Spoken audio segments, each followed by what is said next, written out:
On today's episode of the Mark Titus Show, college basketball is officially back. I have my I'm a college basketball podcaster. What's your superpower shirt? I like busting this out every so often. It's a fun shirt. I got this shirt. A friend made it for me during the pandemic when we identified what are essential jobs and what are non-essential jobs, and he thought it would be funny to make me a shirt kind of laughing in my face at how non-essential my job is. But joke's on him. My job is very essential. College basketball is back. The people need the content. There are games going on right now. Unfortunately, they all kind of stink. Hopefully, we get some good ones today. So we're recording this. It's about 4 p.m. Central, 5 p.m. Pacific. So the games are about to really get underway. I think USC Kansas State is the big one. That they're playing in Vegas. I think that's like the most interesting game, which is kind of saying a lot. I don't know why it's not a better slate. Anyway, Big Cat is here. Dan Katz, boss man. He goes by a lot of names around these parts, but he is obviously a huge Wisconsin fan, college basketball fan, and he's the reason I work here. So we're opening up our new office today in full. We've been doing shows out of this studio for a while, but the whole office is now open and fully functional. And it's a fun day both in the Barstool universe, but also in the college basketball universe. I thought Big Cat has to come on the show. We have to just talk about basically everything. So that's what we did today. We talked college basketball starting. We talked about his vision for the new office, all sorts of other stuff. It was a ton of fun. We love having him on the show. He was, TJ, correct me if I'm wrong, him and PFT were, what was it, episode 0? Episode 0, yes. So he was not technically the first guest, because that episode, how does that work in lore of that the show? Episode was Does that count? Only on video, so I guess that wasn't didn't count. Yeah, It never actually counted. All right. That was the prequel. Yeah, that was the prequel. So he was on the prequel. I think he's been back on a couple other times, but he was back today, and we had a fun conversation. Talked about all sorts of programs and teams he has futures on, and it was a classic Big Cat conversation. If all of you know exactly who he is, and you know what you're about to listen to, so I will shut up now. And this is my conversation with Big Cat. All right, Big Cat is here. We just now officially unveiled the new office. Yeah. What's the emotion? Anything I'm reflective? I'm gonna choke up. This is like your Rod Tidwell interview. Whew. No, it's incredible. It's everything I envisioned, but even better.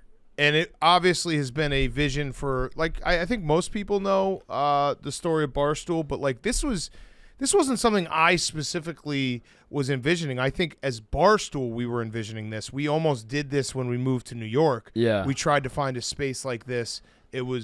Turns out New York's very hard to find real estate with this type of size. But I remember we looked at a place in Long Island City, and we're like, well, we'll never get guests to come here, and we got to be in the mix. So I think Dave had this vision for a very long time. I've had this vision since I probably watched the first episode of Robin Big. And Rob Dyrdek's Fantasy Factory. So yeah, when people are like, "Oh, this is just a ripoff of Robin Big or Dude Perfect or Pat McAfee," it's like, well, yeah, it's yes, we exactly. all have seen like how sick it would be to work in a warehouse where you can just do fun shit with your friends all the time. So yeah, guilty as charged. But I'm like, I had this thought, and it's a crazy thought, and I'm not going to retire anytime soon. But this is the last office I'll ever work in, which is crazy. Oh, shit. It's a fact. Like, I'm never going to go anywhere else. I'm never going to go, which I don't like that. Hold on. Our mutual friend hates when I do this on air, when I just negotiate against myself. And I'm like, I'll never leave Barstool. Yeah. Dude, stop fucking saying that out loud. But, I'll never like, this is my last office. This is the last office. You're not wrong. I'll die in this office. I just don't like there's a finality thinking about it. that, yeah. I did that when we did our first PMT in the new office, in our new studio, and I was like, this is kind of a morbid thing to say, but the last PMT will probably ever be taped in here. And I hope it's 30 years from now, but it's probably the truth, right? Because, like, I'm not going to move again. Yeah. Like, my next move is going to be when my kids are in college and I, like, move to, like, Arizona. I think there's still a path for a late stage Big Cat, Dan Patrick situation where you, like, but it'd be here.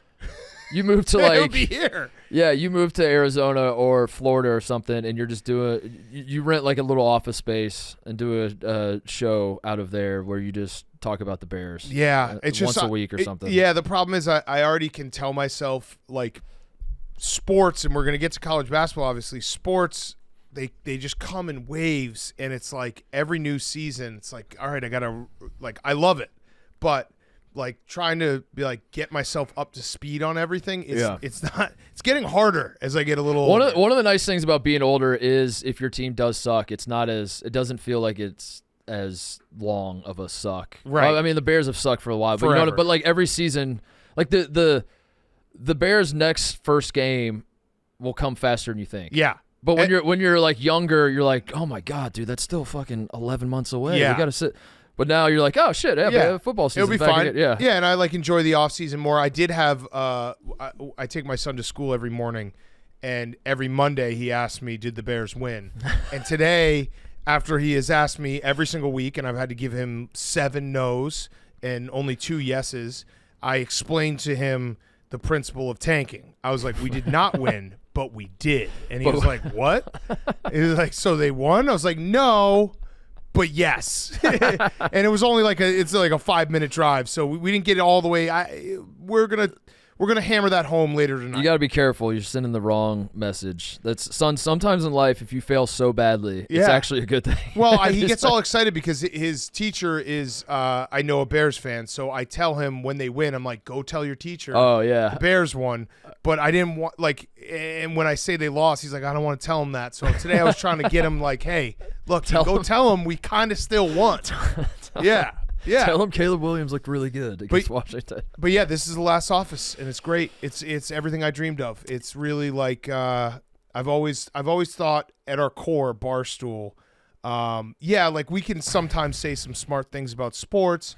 We can be funny. But like at its core, what Barstool should always be is a collection of people that the audience wants to be friends with. Yeah. There needs to be like that underlying.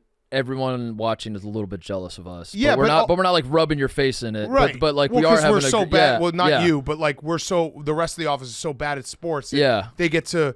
There's a little bit of jealousy, but then there's also like, haha, these guys suck. These guys suck. Yeah. Right. Yeah. Right. Yeah.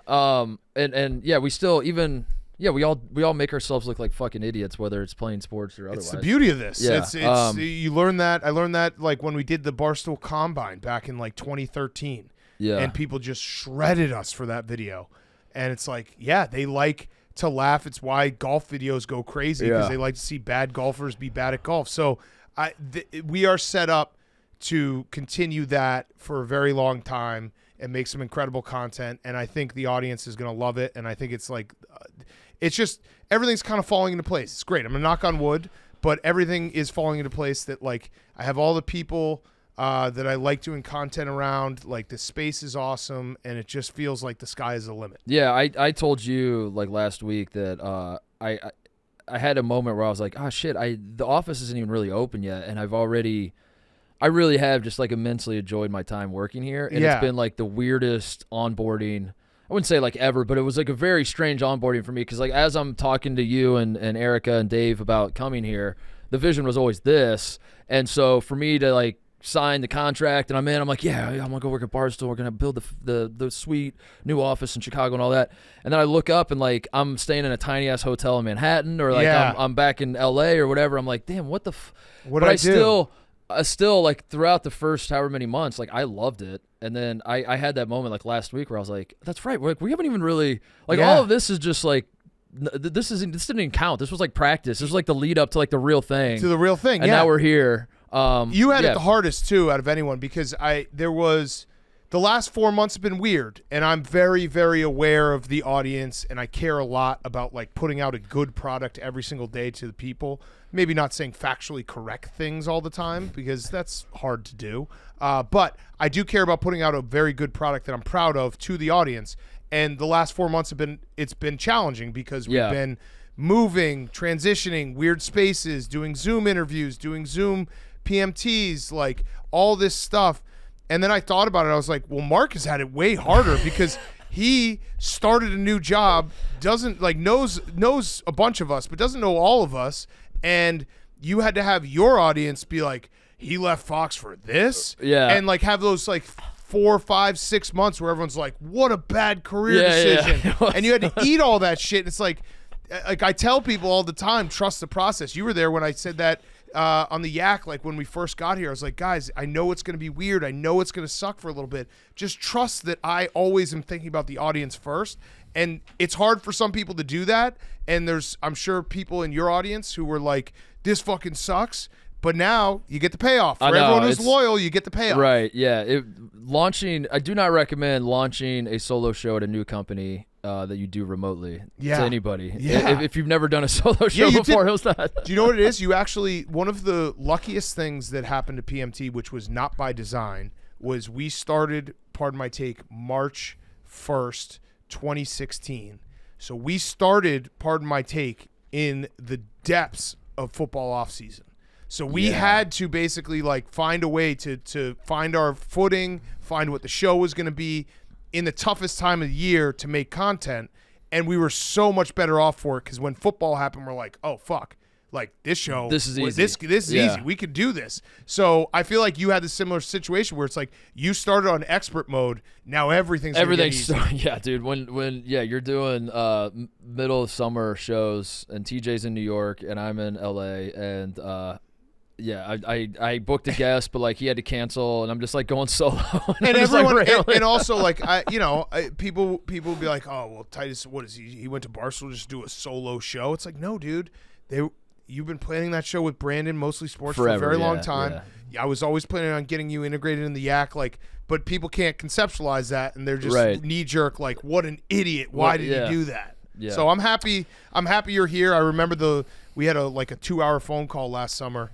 I felt like Cal in the living room, being like, "Here's what we got. Like, we got a bunch of guys going to the league. We got a spot for you. We got minutes for you." If I'm being completely honest, I always trusted you. I did not trust the other pieces per se, which isn't to say I thought it was going to be fucked up. It was just like I don't really know. Yeah, you were in flux. I don't know who. Yeah, I don't know whether I should trust the Barstool machine to actually build this office, if it's actually going to look like what I Oh, I had doubts too, so that's a very fair thing. There was times but you just where kept assuring me, and I was like, all right, well, fuck it, I trust Dan, so I was probably projecting a lot on that phone call. It's like, dude, don't worry, like as I'm just sitting there worrying about every little thing. All right, well, off season is over. College basketball has started. I wanted to celebrate the start by having you on. First of all, because you are probably, I mean, I don't know, people would take offense to this that work here, but like I honestly think you might be the second biggest college basketball fan at this company. In this Chicago office. Rico and Riggs are very big college basketball fans. Riggs, yeah. I would definitely put them ahead of me. But yeah, in this Barstool Chicago office, I love college ball. So the season starts today, and I guess like my first thing I want to talk about is like why this sport can't have a fun, like what happened to the tip-off marathon? Why Dude. Why is it always like a wet fart to a start of a season? It's crazy. Why? What happened to the 24 hours? What happened to the Midnight Madness? Like, was it called Midnight Madness? Or Midnight Madness, where they would just be like, all right, here's a game in Hawaii. Here's a game in California. Here's a fucking random team in upstate New York that's going to play at 6 a.m. Yeah. Like, why not that? Yeah, they did away with the Midnight Madness used to be practice starts on this day, so it was like a Friday or like a Saturday morning a practice would start. So on Friday, once the clock hit midnight, it's now technically Saturday. Then you can start practicing.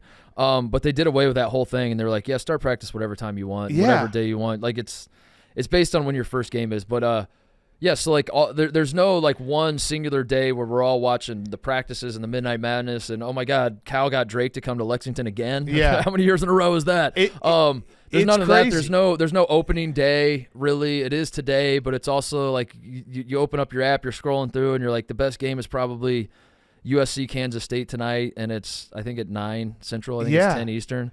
What they should do is they should just replay like the Final Four every year. On the first day. Idea, yeah.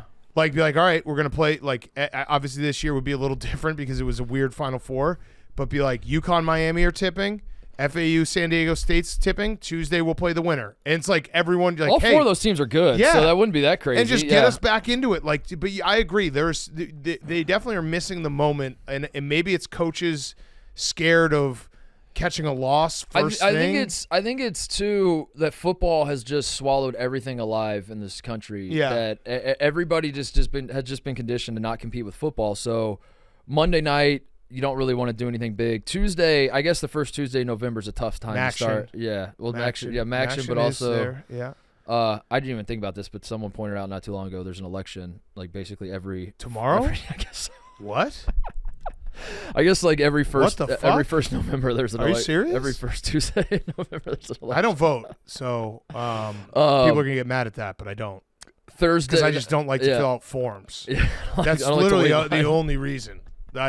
Forms bother me.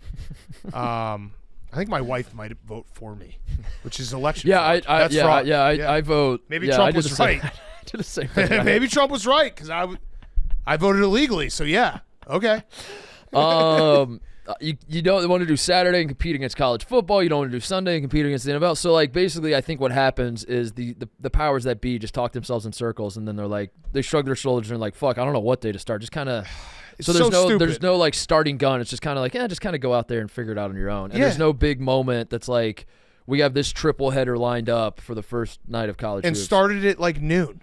Yeah. Yeah. Started at noon. Let us watch all these games because college basketball fans, and I guess there is kind of the opening of college basketball season is kind of feast week, which is my favorite week of the entire year. There's nothing better than feast week. But yeah, you're right. We're missing that big punch that gets people like bought back in. Yeah. Champions Classic will be better this year than it is. Yeah, you're gonna go? I'm going as well. Yeah, but it's next week. Yeah, and I don't. Yeah, I do think that those coaches just got scared of opening the season with that game. They're just like, we don't want to make that our first game of the year. But it's so stupid. No one's going to remember that game. 1,000 games in the season. And no one remembers that game when they look at the bracketology. Like, I guess they will because they'll be like, oh, quad one win. But who cares? We should have like an understanding that I wish like the games have to count, but like there's got to be a way that incentivize everybody. You should get like a quad two win for losing a quad one game. Yeah, wins count, but the losses don't. No, if you lose a quad one game, it counts as a quad two win. That's what it should count as. Yeah, and incentivize everybody to play a tougher schedule. So what to you as a fan, but also maybe you're not like in it 24/7. What to you like entering the season is the story of college basketball? What's like the first thing that comes to mind? Okay. Well, there's a couple things. The first is I think that like my Duke hate is all the way back. Really? Yeah. Wow. Because I think I'm gonna hate Kyle Filipowski so much because he's like one of those guys that's been around. It was his third year. This is only second year. Yeah, it's only second, but it does feel. He made his presence felt last year. And I was definitely like, all right, John Shire, like I don't really hate him. I'm not going to fake it. I think Kyle Filipowski is going to be my portal to hate. Yeah. Well, the other thing too, the last time we saw Duke play. Yeah, they were bitches. Yeah. They got punked by Tennessee. They got punked, but it was like weirdly, I found myself cheering for them because I was like, they are getting the shit kicked out of them. No, I did to the not. Point. Yeah, no, I loved this it. Is not they basketball. Were just crying, getting elbowed in the face. That big Croatian on Plajic, fucking throwing elbows around. I loved that. Yeah. So yeah, I think I'm gonna let it come to me naturally, but I think Filipowski is gonna be my portal back to hating Duke. Do you think Cooper Flagg is hateable or not? Brandon and I were debating this because I don't think my stance is that you can't just hate a white guy at Duke by default. He has to earn it, or else you are the fraud. You're just unnecessary. You know, you have to because that way when Grayson Allen comes along and you hate him, it's not like a boy who cried wolf type thing. It's like no, this guy fucking sucks. Right. So I said like I don't hate Cooper Flagg yet, but there is like he looks the part a little bit. He's got the swagger a little bit. He's got but I got to be honest, I kind of like him. I fucking love watching that kid play basketball. I like watching him play basketball. I think I'll end up hating him. I've been on him for 2 years now. So, and I was a big Cooper Flagg fan until he decided to go to Duke. He does have the one thing I love about hateable Duke players is that I think he will be dominant against smaller teams. And then like once or twice a year, he's going to go up against like a bigger dude and get punked, and I'm Yeah. gonna love that. Yeah. Like Virginia Tech's gonna have a dude that like plays football, but he's also the center, Right. and he can't shoot, but he's just able to just body Cooper Flag. I'm like, yes. Yeah, there's going to be a guy who has zero shot at the NBA ever, but somehow can get inside Cooper Flag's head. Like, Right. kind of, I mean, Brady Manick, Yeah. I don't know if that actually happened, though. But in my head canon, Brady Manick did that to Paolo Banchero. Yeah. And like, but Yeah. I actually think I went don't back think and that did happen. I think Paolo's pretty damn Paolo good. was like, He's pretty damn good. But yeah, but in the moment I was like, dude, Brady Manick is fucking Paolo up right yeah. now. But I'm gonna be I'm gonna try to find my way back to Duke hate. The number 2 big thing I have, and I know that this is sad because I think this is maybe like the 6th or 7th year we've had this conversation. Michigan State's gonna win the national title. It's gonna happen. I think It's gonna suck if like UCLA wins the national title next year and we're like Big Ten. Everyone's like, what the fuck? yeah. We gotta win one. What what's your list of programs from the Big Ten that if they won you wouldn't be mad?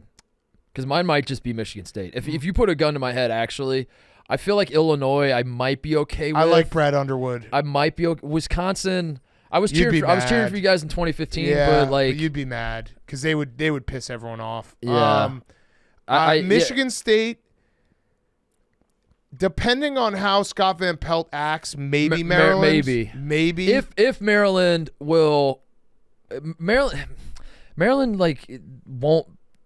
Maryland doesn't want to be a Big Ten school. Yeah, Scott hates it. If they buy in, which Yeah. they never will, but No. like if.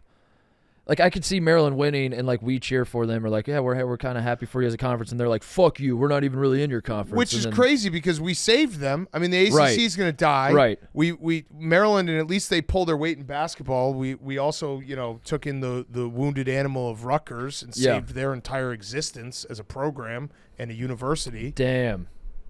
TJ knows. Rutgers would be lost at sea right now. We would just be nowhere. Nowhere.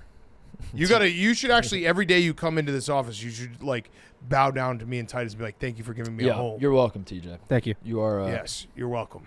You're welcome. But Final Four next year. what? The season's just starting. No, we're launching next season. Next but you he's can't- already on the next you season. can't do Yeah. that. Best recruiting class in the country. This is the loser talk. We got to get TJ out of the Final loser Four. talk. When Rutgers football was 6-2, they celebrated being bowl eligible. for the first time in a decade. But you're 6-2. Yeah. Keep going. That's pretty good. Yeah, yeah. Keep winning football games. They were up at halftime on Ohio State. And Yeah. But they basically all celebrated they like, celebrated well, at least like, we're yeah, going to be we did it. 6-5. It's like, what the fuck, guys? Keep going. You could a win this couple game. You could games. win this game. Yeah. So yeah, teams. I would hate obviously Purdue. I have a lot of friends who went to Indiana. There would be a little like nostalgia to Indiana. Yeah. I wish Trace Jackson Davis had taken his COVID year. He would have been so awesome to come back for another year. But yeah, Indiana might be on the list of teams because I would also like it if Indiana won a national title and be like, just tell Indiana fans like, hey, congrats, but you're just lucky that the Final Four didn't happen at the Kohl Center because you haven't won there in 20 years. So yeah, that's it's short list though. I mean, like Iowa's a hard no. Iowa's a hard no. Michigan's a hard Michigan's no. a hard Ohio no. State, I'm sorry, is a hard That's no. okay. Penn State, I probably wouldn't care, but that will never happen. That's just we're just No, talking yeah, like Northwestern's a hard no. Minnesota's a hard no. Nebraska's no. Hard no. Yeah, I think Michigan State is. So we're geared up for the perfect season because Michigan State really wouldn't bother me. Yeah. Like when I was in college, we did have wars with Michigan State and that big fuck Paul Davis. Was that his name? Mm-hmm. I fucking hated that guy. Number 40, I think. But I always kind of respected Michigan State. And no matter what, if Michigan State wins the national title, like they're still little brother to Michigan, like that whole dynamic. So like I kind of root for them, Yeah, Michigan State's the one program that has sustained a deal where like their success does not feel fluky or does not feel like they're throwing some bullshit. Like, Wisconsin, finally you guys started playing real basketball and you went to back-to-back Final Fours, but like a lot of Wisconsin's success was like Sam Decker. Yeah. But that's what I mean. Like that felt more legitimate. But like the good Wisconsin teams through the years are like we run fucking swing offense and score 48 points a game, and it's like disgusting. And we'll get to a tournament game where we won't score for 10 minutes, and that'll be it. Even when you're winning, there's a small part of me that's like, I can't actually. I don't actually believe that this is like one of the better basketball teams in the country. How they're winning is like horseshit in my mind. Right. Whereas Michigan State, when they've been good, it's like, no, they're legitimate. really, they got really some good fucking team. horses, and they can get up and go. And I love Izzo, and Izzo getting a second would be great for him. So yeah, why is that? Can we explain? Because I get a lot of that from like people that aren't Big Ten fans. That like, why does Izzo get a pass? Why do people love Izzo? Why is he like, especially Kentucky fans? They don't understand why like Izzo gets exalted, why Cal gets torn down. Well, I don't tear Cal down. I like Cal because I think Cal is like honest to a fault at times when he's like, I only care about getting guys in the pros and stuff like that. But I think Izzo is like last of a dying breed in college basketball with these coaches that are kind of bigger than the program. And he's like a more likable like Jim Boeheim. Like Izzo, you can always, maybe it's also he's short, less intimidating. He's got the demeanor of, he's got like the best of Dean Smith and Bob Knight, I think, like thrown together in terms of demeanor, not in terms of like resume, but like in the way. If you're someone that's like, I love Bob Knight because he was like a fucking fiery asshole and he was, he would motherfuck his guys. Izzo will do that, but then he also throws his arm around his point guard during free throws and kisses him on the cheek, and he's like, I love you, man. It's and also I think he's figured that out, which to me is very likable. And I think there's obviously whenever like something pops up and people from that program would be like, no, we love him, we stand by him. I'm always like, okay, but like, this might also be because you want to go back there and like, you want to stay close to the program. You want to keep like guys who aren't in the league and stuff like that. Izzo, whenever he has an outburst, like Draymond Green and like Jaren Jackson will like tweet like instantly being like, that's the Michigan State way. Yeah. It's like, these guys have no reason. Yeah. Like if they could easily be like, no, Izzo was kind of an asshole. I have millions. What do I care? Yeah. But they are like so fast to defend him that I think it's very authentic. Yeah. They don't really have a reason to. Like whenever like a coach does something bad and then you get like the fourth best player from like the 1982 team being like, no, I loved him. It's like, okay, well, yeah. I mean, that's, you're holding on to this glory. Like, Draymond Green really has no reason to be like that defensive of Izzo, but he is. So I like that. Like it feels like it's real, and it feels like he really is that type of guy who will push you very, very hard, but genuinely loves you. Where there are some coaches where it's like, I don't think they genuinely love him. They just push him hard. Yeah. I think the Cal part of it is that Cal invites the attention, and then when things go wrong, we all are like, well, we're here now. You asked for the attention. Here's your attention, bitch. And you want to dunk on him. I think that's Cal is so that's his whole thing is he's, for better or worse, he's just like wants all the eyeballs on Kentucky, all the eyeballs on his program. And then, when shit goes south, all the eyeballs are on his program. So he gets dunked on harder than Izzo. And it's Kentucky. There's a blue blood. I am a big believer in like Cal is great for the sport because he's great fodder and he makes the sport more interesting. And I say dying breed in the fact that like we are kind of getting out of this age of these big personality coaches. That's why I love Dan Hurley so much. Like Dan Hurley feels like a throwback. Yeah. So I like embrace those guys. And I'm like, there will be a day when Cal is not in college basketball, and that will make me sad. It's so true, man. The characters are dwindling. I know. Even the guys like you got like a Tony Bennett and like a Scott Drew have won national titles recently and kind of elevated two programs that are now you have to take seriously every year. But like I like them both, but they're not characters. Right. Neither one of those guys is right. Really you don't have those like character. old salty guys who like really hate each other and So I embrace Cal. We'll see what Kentucky does this year. I don't know. I going back to the Michigan State part, I think Michigan State fans have talked themselves into this could be a national championship team. My only problem is like I don't know who, like the pros are all the freshmen. Yeah, and the guys. But if you can work them in, the guys who are it's like a weird power dynamic where it's like the guys who are going to start and get the most minutes and run the team are not the guys who are the most talented, quote unquote guys. But you'll see so that it's like just kind of like figuring that out as the season goes. And Izzo's such a good coach that like his teams do get better, and I think that you'll see that transition where it's like they'll work them in to a point where when you get to March, when you get to the Big Ten tournament, it's like, oh yeah, they're now letting the guys who are the good, really, really good players kind of run the show. And Purdue is the other one in the Big Ten that I would not want to see win, but you have to throw them in the conversation for national championship. They're on their Virginia story arc. Do I think it's going to happen? No. The perverted part of me Wishes there was a 17 seed they could lose to. The pervert in me kind of wants Purdue to win a national title just to see what happens to the IU-Purdue rivalry. Because, like, Yeah. Indiana's whole thing is, like, we win national championships and you don't. Yeah. And if Purdue did, And it would It would also just just set that eliminate whole thing on everything fire. that's been just like it's been horrific for them. They have Yeah. found a way to isn't it a stat that they've lost to like a lower seed every single year? Like wasn't it like 13, 14, 15, now 16? Because they lost to St. Peter's, they lost to North Texas. which I think was a 14 seed. They lost to was North Texas. TJ, look that up for me. I think was, North Texas was a that 14. was that a 4-13 or a 3-14? I'm game? pretty sure they've gone almost Then perfectly St. Peter's in order. was 15. Yeah. Obviously. And yeah. then Fairleigh Dickinson was Dickinson 16. And the year before, I can't remember who they lost to. Maybe that's the saddest part about Purdue is they could have easily won that national title in 2019. Virginia's. Yeah. They should have won that they game. Should have. Yeah. Yeah. They've lost to a double-digit seed 5 times under Matt Painter. And what was the last 3 years? North Texas was VCU 2011, Little Rock 2016. It's a 12 seed. North Texas 2021 was a 13 seed. 13. Yeah. So they St. almost Peter's. did it. They went The 13, 15, 16. Yeah, we got to get a 14. We got to get 14 in there. They got to collect them all. They're like Pokemons.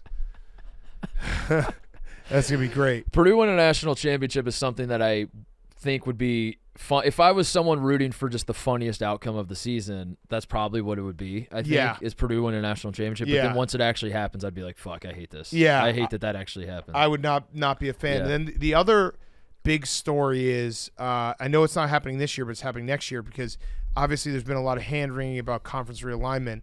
And everyone sees it in the perspective of football, but because I love college basketball so much, the Big 12 is going to be the greatest thing ever. It's so good. Like Kansas Yeah. and playing Arizona, I hope they play every year, Mm-hmm. twice a year, like home and home. But like that conference is going to be so much fun to watch. And you know, this year they're obviously adding Cincinnati, BYU, Yeah. UCF. I'm forgetting who else. There's one more line. Houston. Houston playing Yeah. Kansas is a hilarious thing Yeah. because if there's one team like we're finally getting to figure out was Houston just beating up on the American Conference Right. for the last however long, or can they play with the big dogs? I think they can play with the big dogs. I don't think the Big 12's done. I think they are going to eventually add Gonzaga. I feel like that's happening. Be great. I think they're going to get Gonzaga, and then they're going to have to get another one to keep it even. And Memphis makes a lot of sense. I don't know Yep. if Louisville would do that. Louisville's in a tough spot right now. UConn, I think they want you. UConn can't leave the Big East. No, we worked so hard to get UConn back to the Big East. That We would can't break my have- heart. Yeah, we because can't the Big have East that. is so great. The Big East is finally like order has been restored. The Big East is a I basketball. mean, they go back. conference. They go back to the Big East to win a national title. That tells Right. you all you need to know. That's And- where the basketball gods wanted you. And Hurley told us that. Yeah. He said that. He was like being tested in the Big East, like when they had those 4 losses in January.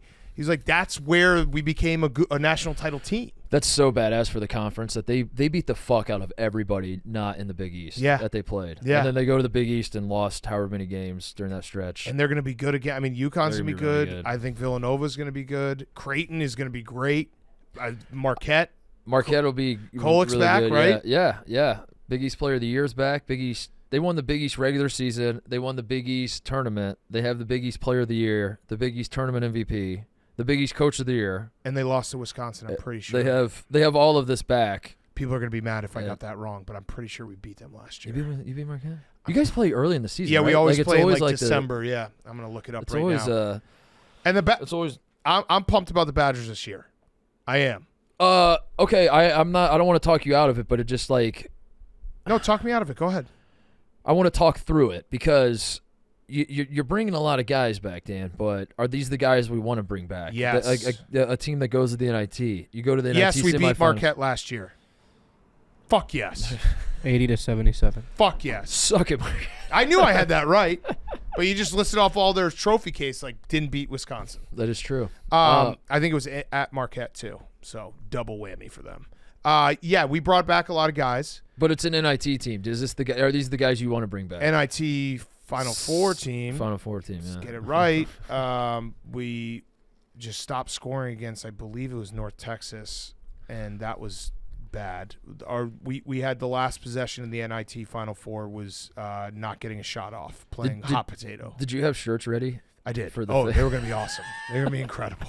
They were going to be incredible shirts. We all got robbed of that. Yeah. So big transfer from St. John's, AJ Storr. Yep. I think he is going to be great. Like Yep. the best Wisconsin version is you need some guy who can be like, I'm going to just take over the scoring for a stretch here. Chucky, we're still doing Chucky. I'm hoping that AJ Storr comes in and it's like, okay, he's the best player here. Like Chucky, it's okay. You don't have to take every single last shot from like his name is 35 Chucky. feet away. It's hard to It is. It's hard to resist when your name is Chucky. It is, and I think Wall's very good. Yeah. And I like Max Klesmit. I think he's maybe a senior. Like they have enough guys. He's back. Season's back. Yep. Like Season will be the sixth man probably. So they have enough guys, and they also have enough. Like if everyone takes a slight step forward in shooting, the Badgers could have like what is the perfect style that they want to play in that a couple big guys that can get dirty in the low post, but then 3 to 4 guys that can shoot in the high 30s, maybe even low 40s from 3. Yeah. And so, like, I think Klesmit might be able to shoot in the low 40s. I think Season's a good shooter. AJ Storr's a good shooter. Like I'm high on them. And we have the Gus Bus, who took a leave of absence. I don't know what happened, but oh really? Yeah, the Gus Bus. no. He'll be back. I've been talking to the Gus Bus. He calls me Mr. Katz. It makes me feel really old. But I do also realize that I'm 20 years older than him. But yeah, maybe this is all bias, and it is all bias. I should just say that. I saw Coach Gard when we went up for the Wisconsin-Ohio State game, talk to him on the sideline for a little bit, and he's pumped. And I'm ready to start putting some respect on Greg Gard's name. I think he's a good coach. What's the hot seat status? Not for you personally, but just like how's the fan base feel about him right now? I think like people who watch him know that. Listen, we're never going to have top tier talent, and yeah, you have to make the tournament. So if they don't make the tournament this year, it definitely gets a warm seat because I think that all Wisconsin fans are like, you have to make the tournament. That's a reasonable expectation that the program has gotten to that needs to be hit every year. But yeah, I also think a lot of Badger basketball fans understand that we're never going to have incredible players that can beat some of these other teams. But if we play our style, we can hang with anyone. The Big Ten is kind of open after Purdue's going to win the league. Yeah, Michigan State could win the national title, but Purdue's just like built to win a regular season. The whole program is built that way. And all their guards are not freshmen anymore. Yeah, they're going to win the Big Ten. I feel pretty confident in that. Michigan State will like kind of what I said at the start, where it's like they got to figure out their roster and their minutes and all that sort of thing, where your most talented guys are your freshmen that you're kind of like trying to work in, and so they're gonna go up and down. Outside of that, I don't know who's great in the conference, which is I think it's gonna. There are a lot of really good teams. Maryland's gonna be really good. I think Indiana could be pretty good. Yep, I'm pretty high on Ohio State. Ohio State. I think Wisconsin will be good. I think Illinois will be good. Is going to be really good. Michigan's going to be down, but they probably will figure it out. Mm-hmm. And like Nebraska's going to be. Nebraska's a team that remember they finished the season strong last year. Northwestern's got Boo Buie back. But what I was kind of reinforcing your hype for Wisconsin, that like it is sort of wide open after the top two. Why not? I think we only play Illinois and Indiana once. One thing I hate about conference realignment is that it if you finish 9th in the Big Ten, that will always sting, and it'll feel like a failure every year. But like we're gonna look up and there's gonna be 26 teams in the conference, and finishing 9th really not that big of a deal. But like You're right. I haven't reconditioned my brain that there is a world where you could finish 8th in the league and it's not really that bad of a season. Yeah. But the conference realignment, the one thing that does suck for college basketball conference realignment is I do think it's going to start squeezing out some of the lower conference tournament, because you will have, like, the Big 12 will have 10 teams in the tournament in the next couple of years. Yeah. Like, that's just going to happen. Yeah. So you get, like, the 9th, 10th team that ends up above 500, because like you said, if there's 16, 20 teams in a conference, if you finish 9th, you probably will have a decent Pretty record. good, yeah. Whereas, like, in the past, if you finish ninth, you're like hovering around 500. You're probably not going to make it. So I do think that might happen, and that will suck. Yeah, I'm just like forecasting. So UCLA is going to join the Big Ten. At UCLA, we win championships. You are here to win the conference championship. So they're going to go into every season saying, we expect to win the Big Ten. Indiana says that. Right. Purdue says that. Michigan State says that. And you start like going through the programs. Not that everyone like, can win it. Yeah, we can't all win it. So like I'm fascinated to see how fan bases handle. It's sort of the same with college football too. It's like as we add USC and Washington and Oregon, and there's Penn State and Ohio State and Michigan. Not every team can win 10 games. Right. And it's all fan bases that every year like we win 10 games. We win 10 games. Yeah. No, it's true. A bad year for point. us is 7 wins. Well, it's like one of y'all is gonna have to win 7 games. Yeah. Because it's a good point. And I'm fascinated to see, even if it is 5 teams ranked in the top 10, you just lost 4 games to these other top 10. I don't know. Right. It's just like a weird. Yeah. It's a weird thing. What else? Bill Walton, Pac-12. Talking about UCLA. I'm sad about that. How do you feel about Walton? Are you a Walton I guy love in Bill general? Walton. Yeah. There's nothing better than late night when you feel like you're watching a Pac-12 game and there's like maybe like 100 people online watching it with you. Yeah. And it's just great. It's just a great feeling. Like there's nothing better. What do we do with him? What's the I think you just got to stay out in the him? West Coast and just do all their home games. Yeah. That's kind of we're not going to be on ESPN. I kind of said just keep sending him, have him just like have contracts with all the different networks, and he just goes to all the Pac-12 schools. He just floats to all the Pac-12 schools, and no one tells him that they dissolved. Yeah. I like that. And Wisconsin's playing at Pauley Pavilion. He just thinks it's a non-conference game. And he's just like they're calling it like usual. And just keep saying Conference of Champions. Yeah. Let him just keep doing his thing. Where are you at with Pitino? I know you have I love an interesting history. Yeah, I have nothing against Pitino. I've obviously made some jokes. I have a stalker that stalks me with Pitino. He's probably listening to this right now. What's up, dude? Who texts me threatening texts every, I don't know, like 6 months or so. But I love Pitino. I think Pitino is great for college basketball. I can't wait to see him at St. John's. He's another relic where it's like, hold on, embrace it. Because Pitino's a fucking great coach, and it's good when his team's like, it's going to be good if his team gets good, and you start seeing St. John's and Pitino going up against like a Hurley or a Shaka Smart or like a Doug McDermott. Like these are going to be fun games to watch. I had a prediction that is not. I want to walk back, but we're here now, and the season's already started. St. John's lost to a Division II team in an exhibition, but that doesn't count. I thought there's a world where Rick Pitino gets the Dion treatment. It won't be to that extent, but I think that the college basketball media is desperate for him to, like, the second he shows that they are good, we're just gonna fucking pump him to the moon, and then if they're gonna start to come back down. And the mainstream college basketball media is like older. Mm-hmm. Like all the guys that cover it feel like they're older, and like they're like, I used to go to a diner in Jersey with Pitino back in the day, like, so I could see that happening. Also, guys like me who killed him, and then I killed him thinking he was going to go down with like 40 other people, and then the smoke cleared, and he was like the only one. that went down in the whole FBI thing, and now I just feel horrendous that I was laughing when he went down, and I want him back, and I'm like, so sorry, Rick. Yeah, so I am too. I want him. Like, I'm happy he's back. If I can hype him back up, I'd be very excited about that. I'm trying to think of what else is going on in. I hope Nate Oates and Alabama have a bad year. Yeah, they will. Yeah, I mean Tennessee's going to be good. Tennessee's going to be really good. Really good. By the way, yeah, Tennessee's going to smother teams. They're just wait. Is Tennessee a team that's doing all Euros? No.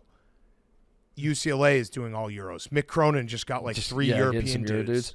Tennessee got this kid from Colorado, Northern Colorado, Dalton Connect, who I didn't know a whole lot about. They scrimmaged at Michigan State, and they put it on TV. He is so fucking good. You're gonna love this kid. Nice. Like nice. Tennessee has a couple dudes that can actually score now, and like I went from like. I'm out on Tennessee forever. Not even because I don't trust Rick Barnes. It's just like they can't win with that style. Right. Like, you can't just turn every game to a fucking rock fight. At some point, you have to score the basketball. And then this year, Big T was actually telling me in the old office, He's like, no, this year's going to be different. We got some score. I was like, you told me that last year. Like, Yeah. I hear this all the time. I watched one game and I was like, holy shit, they might actually have I some have to dudes. put a future. So, Tennessee would be a good team yeah, to what's win the title. where are your bets at? The only one I have right now is Villanova 40-1. That was You always do Villanova. Well, that was a bet specifically to bother Max, who's a huge Villanova fan. You should actually get him on to talk Villanova hoops. He has Yeah, we should do Villanova. that. He has Villanova. I think we asked him how he ranks his teams. I think it's Eagles, Villanova basketball. Really? Yeah, and then Philly's third. So yeah, he's big time Villanova basketball. No fan. shit. Yeah, And so, he went insane for the Phillies. yeah, no, I know. He's big time. Well, last year I put a future on Villanova because I took one single car ride with him for 40 minutes, and he told me, he's like, we're getting all these guys back. It's going to be great. Justin Moore's on his, 5th year? Yeah. He's forever. But, yeah, Villanova's my only future right now. I like to just kind of figure out a spot in early January. Last year I had Connecticut like 15-1. Not the best price, but I put that in early January. So that's usually when I'll strike with a couple. I don't know about Neptune. Yeah. Kyle Neptune. Yeah, no, I it's a don't big know. season for him. I don't know. But I hate that. I hate that about all these coaches. That I hate that storied programs. Yeah, it's not just that the coaches are leaving the Jay Wrights and the Coach K's and the Roys and the Boeheims and all that. It's that the guys that are replacing them aren't. Like, I miss the days when Roy leaves North Carolina and it's like, all right, the candidates are Billy Donovan, Right. Phil Jackson, Right, you right. know, and it's like, Right. just fucking banger, Right. and then they're gonna throw a shit ton of money at one of those guys, and he goes to the premier job, and that's how it operates. That doesn't happen anymore. No. Like when Bill Self leaves Kansas, they're just gonna hire like An assistant. an assistant or like fucking Brady Morningstar. Or like Yeah, something right, like right. No, you're right. You're right. Kirk Heinrich's gonna take over, and you're like, I guess he could be good, but yeah, like I don't Kyle really. Neptune doesn't have enough juice. Yeah, he has no. Shire was the same way. Like the second Shire takes over, it's like we all know him, but like We don't hate him yet. I needed Shire to be coaching for a while, so I kind of have some built-in. He has shown a with little him. bit of anger that might get us hating him. Maybe I'll do this. Hot take. John Shire might push a ref this year. That would be awesome. Would be awesome. If John Shire, so Duke's all about branding. What if he pushed a ref, they- got suspended, and then Coach K coached that one game? Oh my God. I would be a I sometimes daydream about it, like a Mr. 3000, the Bernie Mac movie, scenario for Coach K where he has to come back and coach. Like someone did the math and he's actually 5 wins short of the all-time record. They or made him something. take Pete Gaudette's losses. Yeah. And he's got to come back. Yeah. And I like it. whether it's at Duke or elsewhere. I think it might be Duke's year, by the way. Yeah, I know you told me that. I told you that. You I actually do. told me that in the worst way. We were like standing in the kitchen. do You think like it might walked be. by, drive by, shooting me. And you're like, I think it's Duke's year. I was like, I what the think it might fuck, be. dude? It's I like think it might Monday be. morning. What are you doing? There's too much juice around the program right now. Nah, I think they're not. Filipowski's gonna be so fucking good. I No, think but Tyrese we've- Proctor's so good. Jeremy Listen, Roach is so good for a college player. The book is out on Filipowski. How do you say his name? Filipowski. Filipowski. Yeah. Just elbow him in the face. That's it. Just fucking elbow him in the face repeatedly, and he will not want to play basketball anymore. The book is out. You know who else I like is Arkansas. Yeah, I mean, I'm a think- huge Musk guy. Yeah. I love them. And he just always gets. He is one of those coaches that like, you just know his players are gonna get better. Yeah. Like they're gonna get better as the season goes along, and by the end of the season, they're just gonna be one of those teams that no one wants to play in the tournament. Tough out. And he's a great college coach. They have almost too much talent. Like their roster this year is That might be my future. They got a bunch of transfers that are some dudes that can score, and like I think their issue is going to be can some of those guys, can Devo Davis be okay with like you only shot 3 times in this game because like they have so many dudes and they're gonna be so good. But I'm fired up about them. Yeah, Kansas is interesting to me that they're the number 1 team because I don't think this is a good Kansas team. But and Hunter Dickinson, I feel like he was.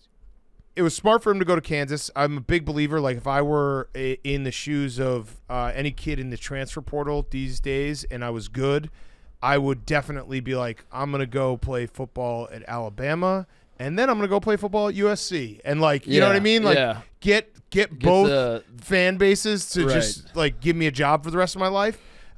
So he was smart for that. I do think though he Like, they're hoping that he fixes a lot of their. I don't think they're going to be awesome offensively right out of the gate. I think they'll be good defensively, but he's going to have to do a lot of work. He's. I have a complicated history with Hunter because I am a hater for sure, no doubt about it. But I also try to like be fair in analyzing how good he is, and he's very, very good. But he's too rigid for. Like he's not. I don't think he's as good as Kansas was hoping he would be, but he's also. It's not fair to say he's like not good. He's obviously he's very really good. Fucking good, but he's not great like touch. Yeah, I'm doing clean slate with Hunter. Really? Yeah. Now he's out of the Big Ten, clean slate. Like bygones be bygones. Yeah, your coach got a little upset and tried to smush Joe Krabbenhoff in the face, and that should have been jail time. But everything else, bygones be bygones. Like let it go. I want to, but. He just can't help himself. Like he wants to be hated so badly. I think at Kansas he's gonna have to fall in line a little bit more. I think it's already happened because when they got ranked number 1, he had the quote where he's like, "I'm glad we're number 1. I want everyone to know we're better than you." So I'm paraphrasing, but it was like Bill basically Self was that. probably like, shut the fuck up, dude. because then they play at Illinois in a scrimmage. In the post game press conference, one of the Illinois beat writers asked him, "What's your relationship like with Illinois fans?" Because they fucking hate him, and he's never won at Assembly Hall. Or whatever they call it, State Farm Center, whatever they call it now. And you could see the wheels turn, and he's like, I can't answer that. Yeah. And I think it was Bill Self was like, reprogrammed. Hunter, tighten that shit up. Yeah. We don't need any of that this year. So a clean slate. Clean slate. All right. Well, I'm fired up. It'll be a fun season. Sure. I give you. I guess I got to give a national title pick. I'll go Michigan State. I'll put a future. Yeah, on you it. already said it. Michigan State. Duke doesn't feel like it's fun to say. No, you can't say Duke. Say Tennessee. I gotta say Tennessee, dude. That's two fun I watched stories. Tennessee one time, and I was like, "Fuck me, dude." I think I'm really gonna like this Tennessee team. Let's do. It's a combo pick. Titus and the Cat, Michigan State and Tennessee. So if either of them win, we win. If either team win, basically just that scrimmage that took place at the Breslin Center. Yeah. We both agreed those are the two best teams. We watched the tape. Two best teams walking arm in arm, being like, "These are our two teams. If either of them wins, credit us." What about Fickell? Before you go, I got to ask you about trust the process. We believe in Fickell. I believe in Fickell. I think that people don't. I fell for this too because you see, like Dion come out of the gates. You see Lincoln Riley. Some of these programs get a coach and it can turn around pretty quickly. Although Colorado has gone backwards a little. I don't think that we were fully aware of how bad it had gotten recruiting wise at Wisconsin. It really kind of fell off a cliff. Yeah, I mean, and I know, like, I was arguing with my friends because they were like, we've taken a step back. I'm like, yes, okay, we lost to Indiana. Like, Wisconsin shouldn't lose to Indiana in football. I don't think we've taken a step back because, one, we got killed by Illinois last year. Like, absolutely, that was Paul Chryst' last game, like, embarrassed. We beat them this year. We also got, I don't know, like 40-pieced by Ohio State. We held it into that game to the fourth quarter. Like little slow steps, even though they haven't translated to wins. Like you gotta lose small before you start winning small and winning big. Like so, it's a process. I think he's the right guy. I think he's got to get some of his guys in, and he's a hell of a coach. I mean, look what he did at Cincinnati. Some of the guys that he made pros at Cincinnati who probably weren't going to be pros if he didn't get them, in that system. So yeah, I think it's disappointing because this year we thought was going to be a 9-win season and maybe even a New Year's Day bowl. That's not going to happen, obviously. But I'm very bullish on the future, and I'm trying to preach to everyone like have some patience. We Wisconsin fans, we're not crazy fans. We can have patience. I'm pulling for him because he's a Buckeye. So yeah. I want it to work out. Him and Marcus Freeman, but Freeman is oof. Yeah, not great. It's not great right now. What's your read on college football as a whole this year? Love it. Want to have sex with it? Want to fuck it? Want to face fuck it? I think your dad and mom are going to get mad about that. Sorry, Mr. and Mrs. Titus, but I do want to face fuck college football this year. I had a moment on Saturday night when I was watching because in my basement I have a bunch of TVs. So I had Jaden Daniels versus Jalen Milroe and Caleb Williams versus Michael Penix, and it was like I was just like, this is incredible. They're just making play after play after play, and yeah, college football rocks. I think I'm slowly starting to see that it might just be Georgia again. No. Like I know. No, I don't think so. You don't think so? No. I think they might lose a game coming up. Ole Miss is tough. Tennessee I know, but if they like, No, I think Michigan's going to win it all, and Jim Harbaugh is going to come to the Bears. I do. That's what's going to happen. I have a future on Oregon, so I'll say Oregon in there. I do think Oregon's very good. All right. But yeah, Michigan. I actually do not think that Georgia.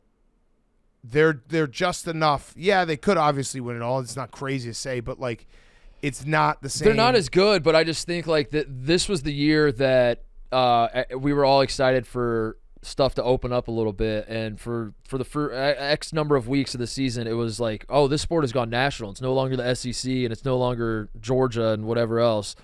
And I think that they were just hiding in plain sight the whole time. And the idea of like Georgia just winning their third straight.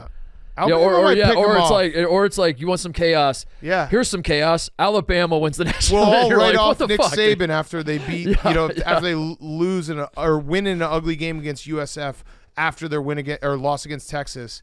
I was one of those who wrote him off, and yeah, he's going to probably just turn around. I am slowly talking myself into Ohio State possibly being able to beat Michigan. Yeah, it will have to be in like a 10-6 game. But you do have the cheat code in that Marvin Harrison is the best player on the field. Travion Henderson's really fucking good too. And but like, Kyle McCord is not good. He's not good. But it's going to have to be defense. Ohio State has slowly built themselves into a team that can now play bully ball with Michigan. The thing I say about Kyle McCord, though, is that there are levels to being not good. There's, like, the guy who literally cannot throw a football, and like, Kyle McCord is not bad. Yeah, he is. He's not bad. He's not bad. He's not bad. He's going to look bad against Michigan's defense. He's not that bad. Like, he's not that bad, but he will look bad against Michigan's defense. Yeah, like, he's not – but that's what I mean. That's what's hard about quarterbacks is because, like, I say he's not bad. It makes it sound like I think he's, like – I don't think he's good. I just think that, like, I think the formula for Ohio State is get the ball out of McCord's hands as fast as possible. Yeah. I think, like, if he can understand that. Like, the drive against Notre Dame was good. Yeah. To he's win shown the game. flashes. I'm just saying, I don't think a bad quarterback doesn't do that. A bad quarterback think he's bad. Throws the ball into the third row 3 times, and then he's not get bad. sacked on 4th down, and that's it. Michigan's defense is so good, he will look bad. But Right. that doesn't mean they can't win the game. Yeah. Because Ohio State's defense is good enough to make J.J. McCarthy look bad. Yeah.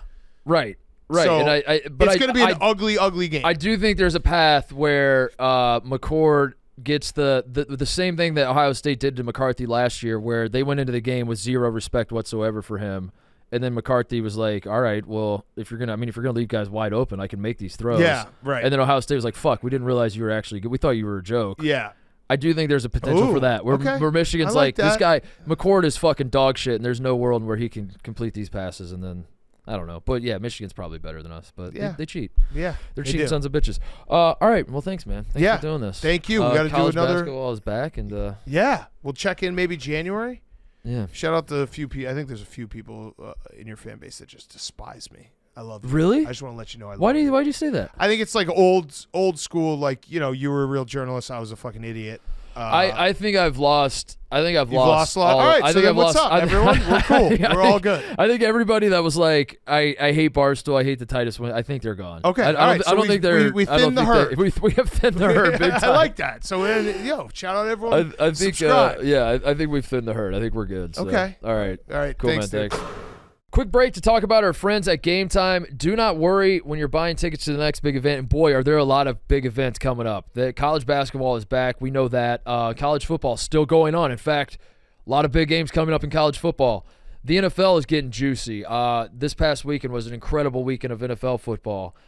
Maybe now you're a wait and see type person. You're like, I want to make sure my team is kind of decent. You're a Bengals fan. You're like, we started out slow. Am I sure we're good? You're good. Start going to the games. You need to get to the games. The NBA is fun. It's going on. There's a lot of sports going on. And even if you're not a sports fan, which I don't know why you're listening to the show, but even if you're someone that's like, I don't like going to sports in person, give me something else, Titus. I don't know, concerts, comedy shows, all sorts of things. The weather's turning. The days are getting shorter. You need to get out of your house. You need to go have some fun. Game Time is going to help you do all of that. Download the Game Time app. Take the guesswork out of buying tickets with Game Time. Download the app, create an account, use code Titus for $20 off your first purchase. Terms do apply, but again, create an account Redeem code Titus, $20 off. Download Game Time today. Last-minute tickets, lowest price, guaranteed. Game Time is the best. They will get you into whatever event you're looking to go to. And download that app. Use promo code Titus. Thank me later. All right, thank you to Big Cat. Even though he just kind of did say that Michigan's going to win a football national title and just slipped out the door, and that's how we left it. Don't exactly love that, but that's okay. Speaking of football, TJ, our alma maters played each other. What a game it was, Mark. Yeah. Did we watch the two best teams in college football just play each other? Is that what I we think saw? that you guys watched the best team you've played against this year. What so you told me I knew obviously you're a massive Rutgers fan. Yeah. And I know how much you care, but I guess I just recently learned that you are kind of a psychopath. So walk me through what were the emotions as Rutgers takes it, because Brandon's texting the group chat, saying like, "Uh-oh, here comes Rutgers," and you're like, "Brandon, I'm begging you, shut the fuck up." Because like, I've seen please. this Yeah. happen every time we play a game. Where Yeah, there's as said like a glimmer like, of hope, and then I knew we were going to still win, Yeah. but they were so what? But there was probably a party that was like, yeah, but still, we're up at halftime. We're when they why did not us? the fumble Ruski play, the 40-yard, which by the way was the biggest offensive play against you guys all season by any team, which is crazy. Yeah. I was like, that's a special play that happens to teams that are about to pull off the biggest upset Right. in franchise history. Like that, if that play works, The problem we're gonna win. The problem was it was too early. Yeah. That play has to happen with like 12 minutes left in the game. Oh yeah, we get out halftime adjusted more often than not. Yeah. Either that or we just gas out because we don't have like the depth that an Ohio State or a Michigan does. Yeah. So like I knew that eventually I was going to like set myself up to get hurt again, but Yeah. I had fun while it lasted. Yeah. This college football season has not been. This has been like the most not fun season for me as a Buckeye fan. For a team that's The not number one that's team number in the one. country. I know, that's what I'm saying, dude. Fucking son of a I'm a real son of a bitch. It's not fun because like for the record, I'm having fun and I think our team is good. As much as Big Cat and everyone else wants to talk me out of the Buckeyes being good. It's just it's a weird thing to like win we beat you guys by 19 on the road. We covered the spread. Yeah. And it still feels like the discourse is like, damn, Ohio State proved they're a fraud. Yeah. And I'm like, how? What? The wobbly Ohio State Buckeyes. That's what I heard. They were calling them wobbly. Connor Griffin tweeting from the Mostly Sports account that Rutgers had Ohio State on the ropes. I mean, that's what I'm just. I'm getting it from all sides, TJ, and I think there is just there seems to just be a consensus understanding that Michigan's going to beat the fuck out of us, which maybe they will. Maybe they won't. I don't know, but. I mean, we have the best player in college football on our team, and we are the number one team in the country. So you would think that we would have some sort of respect from people, but I don't know. It's been a weird season because we win all the game. I feel like we're kind of like the Eagles of college football, where we're just like we're winning, but everyone's like, yeah, okay, good win, but we all know you're gonna lose next week, and then we win next week. It's like, all right, good win, but Yeah. But yeah, I was sort of happy for you, and then I was not. Right. And then I was back to happy for Rutgers that it was a fun game. So We got the slop fest of the year, another all-time college football record-setting low for the over/under in Rutgers, Iowa this weekend. That's right. 28 and a half. Is that in Piscataway or is it at Iowa? Home or road game? I don't know. Speaking of which, you guys open with Princeton tonight, right? It's at Iowa. Yes, It's at we do. Iowa? Tonight Yeah. at 6. What's supposed to happen in that one? We're favored by 5.5, but Mawat Mag just got it announced as either questionable or not playing tonight. He was one of our best scorers last year before he tore his ACL. I don't know. I feel like it's a game that can go either way. It'll probably be like a 55-53 game that comes down to the last possession, and I'll rip my hair out. That could low-key be the game of the night. Yeah. Right? Yeah. Yeah, dude, I'm looking through all the games that are going on tonight. And Isn't it it's nice like, to just be able to look through all the games that are going on tonight? It is. I do love seeing Buckeyes play at 6. We got Oakland. The Grizzlies are coming to the Golden Grizzlies, I should say, are coming to Columbus. And Butler's got Eastern Michigan. I need my Butler boys to be good. I'm worried that they're not Brandon, we're doing a show. Are you still going? Yeah, we're still going. That's why the door is closed. But you're not actually talking. I'm talking. We're doing. I was watching Connor's laptop and you weren't actually doing anything. I'm talking right now. What are you? Is this like a? I can't leave without the switch because my kids will kill me. Okay, and you can't wait for me to get done with my show. Well, I waited for you. Okay, yeah. Go ahead. No. Interrupt my show. No, no, yeah. When you were doing unnecessary roughness the other day, I did walk in and interrupt your show. No, wait a second. You did. No, that's not right. I didn't do that at all. Cody. Yeah. What was the last thing Mark said on his show before I came in? Talking about Rutgers Princeton being the best game tonight. Yeah. I was looking at Butler playing Eastern Michigan. I was saying my Butler boys, I need them to not suck this year. Sorry. All right. Sorry.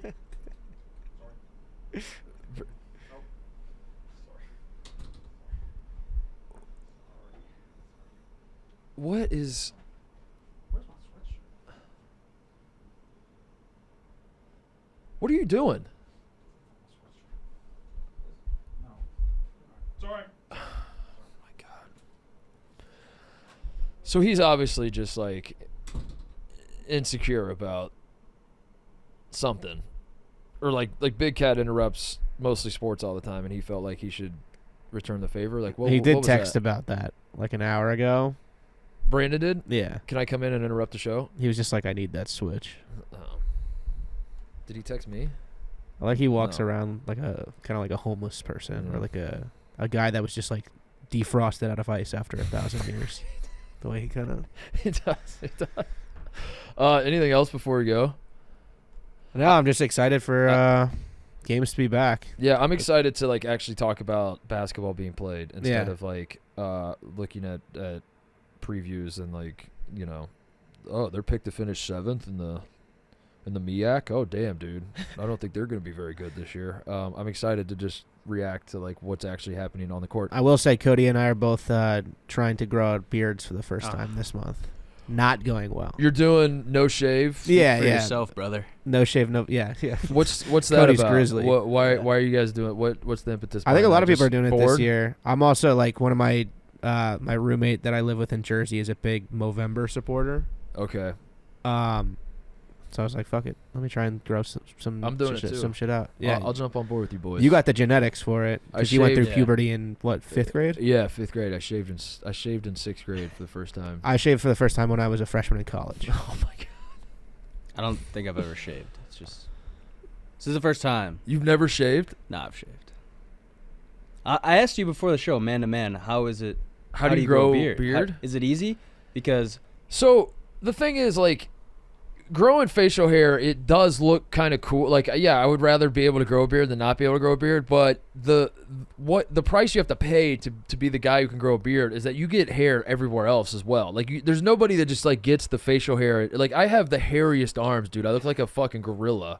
My legs are so hairy and disgusting. My asshole is like.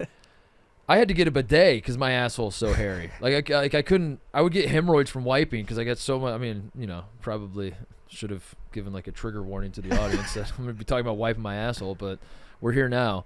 You just get hair all over your body, and that's the part that I think you face bald guys don't take into account. It's like, yeah, I understand that. Yeah, it would be cool to grow the beard. It is, but like I have a plight as well. I have a plight that I have. what's that?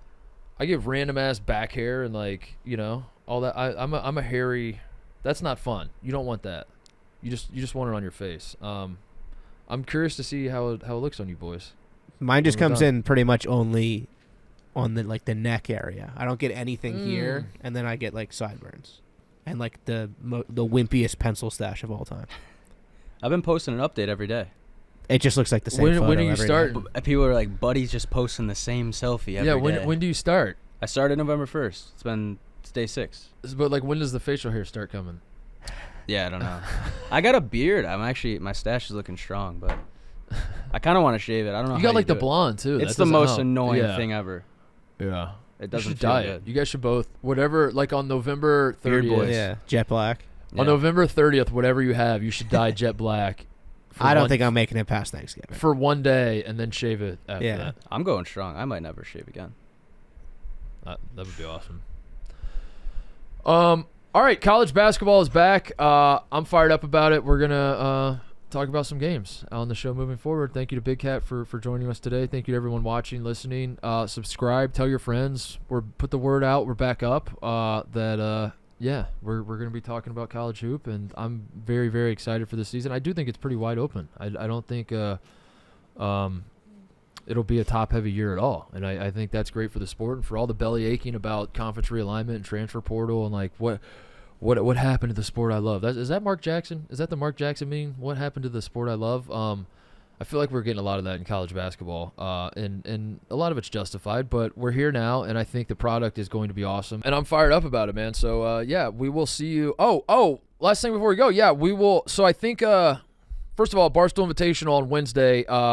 Get your tickets. Make sure you watch. If you're not in the Chicago area and can't come, make sure you're watching. It's going to be a lot of fun. Loyola versus Florida Atlantic, and then Mississippi State versus Arizona State. We are very fired up about that. Because of the Barstool Invitational this week, Thursday's show is going to be pushed to Friday, but I think we might just do that throughout the whole season because doing a Tuesday Thursday cadence is too much of a break in between the Thursday show and the Tuesday show. There's like way too much that's going to be going on in the college basketball world. So I forgot to announce it. I should have said this at the top. But moving forward, we are going to, starting this week, we are going to shift from a Tuesday-Thursday cadence to a Tuesday-Friday cadence. So that way the Tuesday show isn't like, if there's like an awesome game on Thursday night or like Friday or so, there's a game on Friday, and then the next Tuesday rolls around and I'm talking about that, the whole world has forgotten about that game. So I want a little more consistency with like being able to talk about game. I don't want that big of a break in between a Thursday and a Tuesday show. So we're going to push Thursday shows to Friday now, starting this week because Barstool Invitational is on Wednesday anyway. So I want to make sure we talk plenty about that record on Thursday morning and have plenty to talk about there. So anyway, I just want to say that we will be back on Friday, not Thursday, when the show does not show up on Thursday. I know everyone's still going to be tweeting at me and reaching out and say, what happened? Are we not getting a show? You are. But for those of you that listen all the way to the end of the show, you now know what's going on. We are moving to Tuesday, Fridays for the rest of the season. All right. See you guys Friday.